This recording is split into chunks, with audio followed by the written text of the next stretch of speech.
boy, we've got it, we've got the proof. And then the guy stood up and was alive. Several of these 19 men are still alive.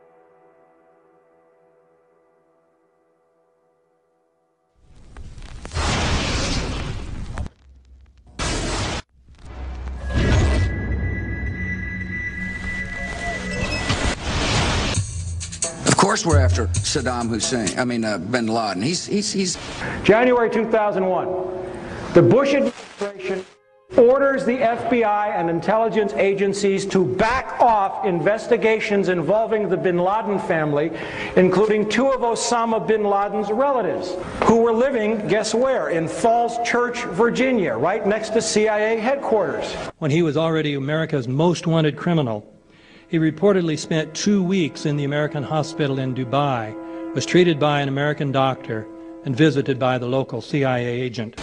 We have not seen one piece of evidence that links Osama bin Laden directly to the planning stages of September 11th. This failure to provide proof was later said to be unnecessary because bin Laden, in a video allegedly found in Afghanistan, admitted responsibility for the attacks. This confession is now widely cited as proof. But the man in this video has darker skin, fuller cheeks, and a broader nose than the Osama bin Laden of all other videos. We again seem to have planted evidence. In 1976, Osama's older brother Salim bin Laden hired a man in Texas by the name of Jim Bath to handle all the investments in the United States for the bin Laden family. Jim Bath also happens to be a personal, almost lifelong friend and former Air National Guard pilot with George W. Bush. The connections between the Bushes and the bin Ladens become much more clear when George Herbert Walker Bush made trips to Saudi Arabia in 1998 and 2000 to meet with the bin Laden family on behalf of a company called the Carlyle Group.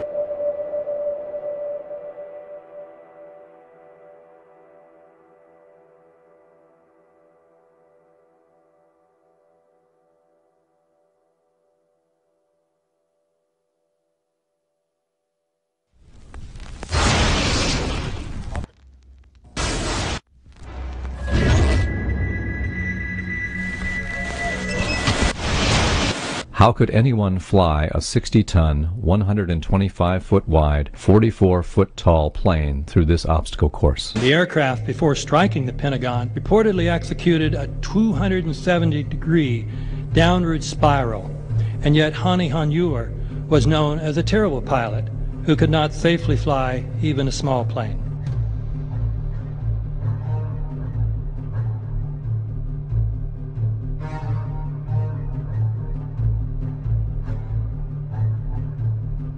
No seats, no luggage, no bodies. Nothing but bricks and limestone. The official explanation is that the intense heat from the jet fuel vaporized the entire plane. Flight 77 had two Rolls-Royce engines made of steel and titanium alloy and weigh 6 tons each. It is scientifically impossible that 12 tons of steel and titanium was vaporized by jet fuel. We're also told that the bodies were able to be identified either by their fingerprints or by the DNA. So what kind of fire can vaporize aluminum and tempered steel and yet leave human bodies intact? From my close-up inspection, there's no evidence of a plane having crashed anywhere near the Pentagon. And as I said, the only pieces left that you can see are small enough that you could pick up in your hand. Shortly after the strike, government agents picked up debris and carried it off. The entire lawn was covered with dirt and gravel, so that any remaining forensic evidence was literally covered up. The videos from security cameras, which would show what really hit the Pentagon, were immediately confiscated by agents of the FBI, and the Department of Justice has to this day refused to release them. If these videos would prove that the Pentagon was really hit by a 757, most of us would assume the government would release them.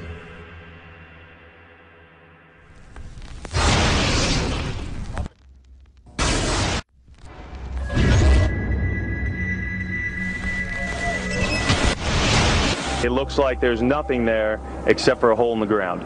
Basically, that's right. The only thing you could see from where we were was a big gouge in the earth and some broken trees.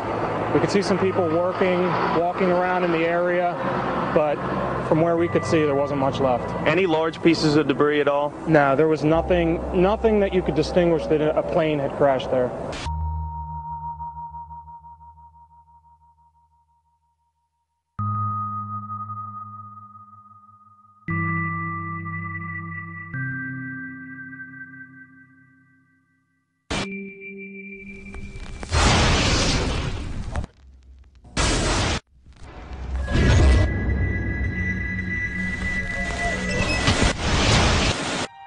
Pancake theory, according to which the fires, while not melting the steel, heated it up sufficiently to cause the floors weakened by the airplane strikes to break loose from the steel columns, and this started a chain reaction. So you would expect then from that theory, which is the official theory, to see a whole stack of floors piled up on top of each other and then a spindle of core columns standing too. The core of each of the twin towers consisted of 47 massive steel columns. If the floors had broken loose from them, these columns would have still been sticking up into the air 1,000 feet.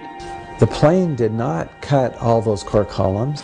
We designed the buildings to take the impact of the Boeing 707 hitting the building at any location. The building probably could sustain multiple impacts of jetliners. That the plane flew straight into the building. Through him, right. Yeah. So you're saying that the building was actually designed to cope with a hole like that and still survive? Yeah, it was. If you had dropped, say, a billiard ball from the top of the World Trade Center, 110 floors up there, it would have taken 8 to 10 seconds to hit the ground, encountering no resistance whatsoever. The Twin Towers came down in nearly free fall speed. 200,000 tons of steel shatters and explodes outwards over 500 feet. This means that floors shattered at an average rate of about 10 floors per second. There is no scenario for a pancake effect of buildings falling that allows them to fall at the rate of free fall. Now what can do that? What can move mass out of the way? Explosives.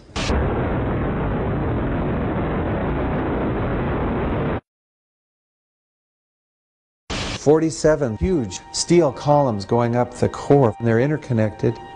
How do you get them to fail simultaneously so the core disappears? It looks like those core columns were cut. The way we do this is by cutting the beam at an angle.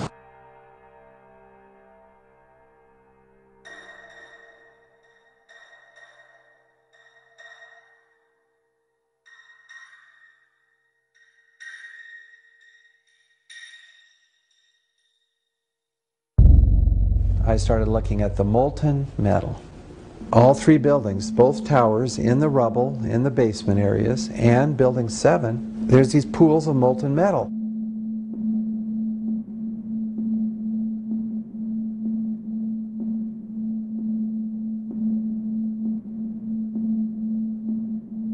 You'd get down below and you'd see molten steel